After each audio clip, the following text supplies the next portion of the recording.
제 친구는 어렸을 적에 소심하고 내성적인 아이였습니다. 얼굴은 자그마하고 귀여웠던 편이라 남녀를 가리지 않고 첫인상은 호감을 가지고 있었으나 그 친구의 아버지는 판사, 어머니는 군인이셔서 꽤나 엄하게 자란 그녀는 좀처럼 친해지기가 힘들었습니다. 대신 그녀는 책을 너무나 좋아해서 아마 기억을 떠올려보면 초등학생이었는데도 이해는 몰라도 교양 수준은 고등학생 정도 되었을 거라 생각을 합니다. 그러던 어느 날 담임 선생님께서 반 전체가 돌아가면서 장기자랑을 하도록 시키셨습니다. 강제로 말입니다.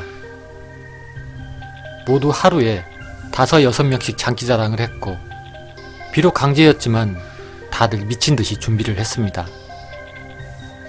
초반에 한 애들은 사실 준비도 없었고 의욕도 없었지만 나중에는 못한 사람들보다도 더 의욕이 생겼더라고요.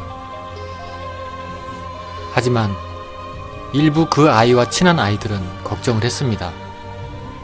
그 아이는 너무 내성적이었거든요. 그러나 막상 그 아이 차례가 되자 그 아이는 굉장히 무시무시한 공포 이야기를 작은 목소리로 풀어놓았습니다. 작은 목소리이기 때문에 더더욱 몰입도가 높았고 모두들 그날 밤에 잠을 못 잤을 겁니다.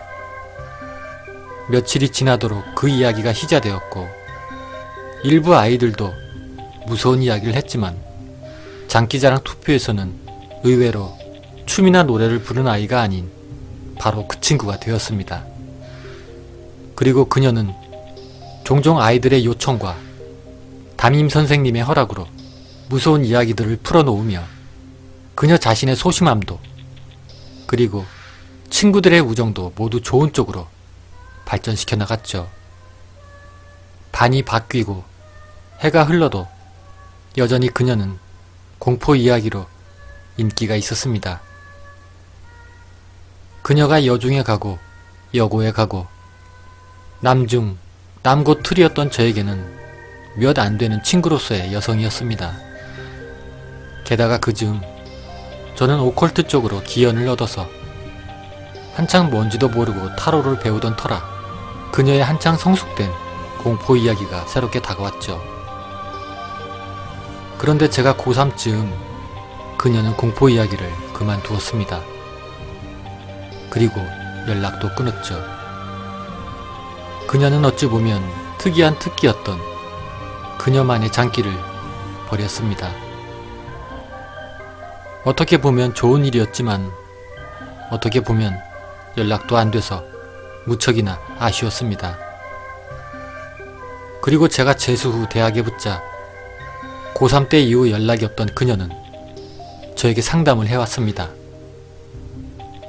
사실 재수 때부터 얘기하고 싶은 게 있었지만 공부하는 사람 심란하게 하기 싫었다더군요. 어떻게 보면 그녀다운 착한 배려였던 것 같습니다.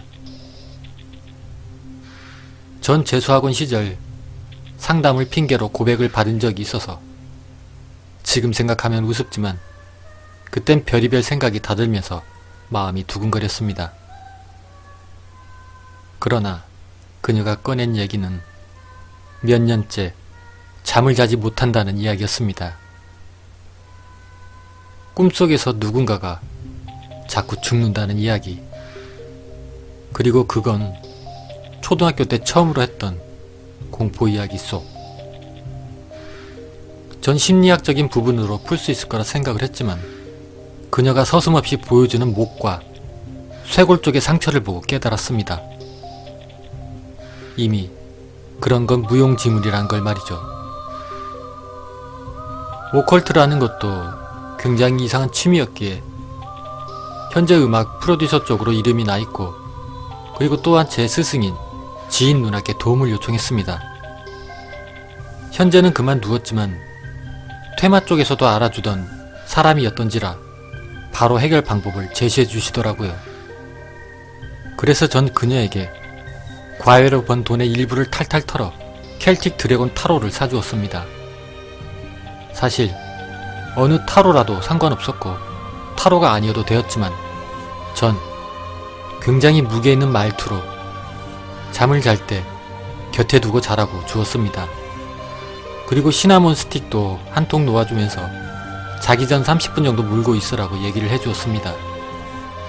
시나몬 스틱은 만화에서나 간지나지 실제로 물고 있으면 5분 정도 지난 후 침이 장난이 아니죠. 어쨌든 그리고 나서 그녀와 일주일 동안 일부러 만나지 않았습니다.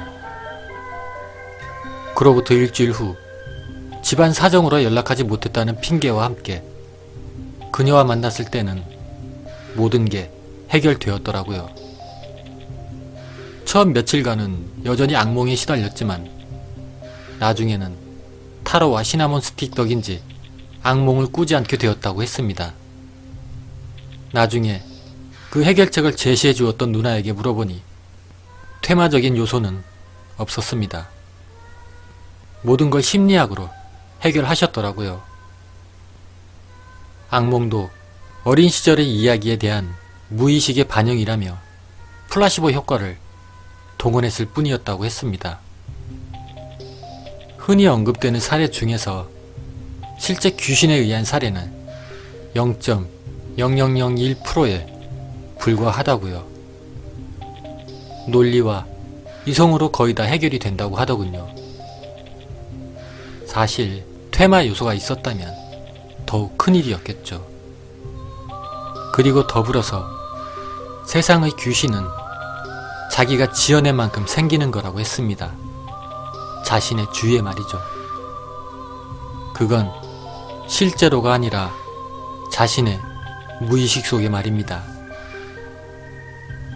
누나는 키득키득 거리면서 저에게 그 초등학교 때 들었던 이야기를 물어보았습니다. 어떤 내용이었냐고 말이죠. 그 이야기는 자살을 한 여자의 이야기였습니다. 기말고사를 망쳐서 부모님께 두들겨 맞고 자살을 선택한 고3의 슬픈 이야기였죠. 신발을 벗어놓고 뛰어내린 간단한 자살은 아니었습니다. 이제 기억하려니 잘 기억나지는 않지만 실을 많이 뭉쳐서 아마 목을 메었던가 그랬을 겁니다. 그런데 제가 들었을 때 섬뜩했던 이유는 피가 줄줄 흘렸던 이유겠죠. 보통은 목을 매는 것과 다르게 실이 목을 파고들어 나중에 살고자 끊으려고 해도 실뭉치였던지라 하나씩 끊어지거나 너무 가늘어서 끊어지지는 않고 그럼에도 억지로 목과 그 주변을 긁었으니까요. 그 자살 이야기는 그렇게 피투성이로 끝이 납니다.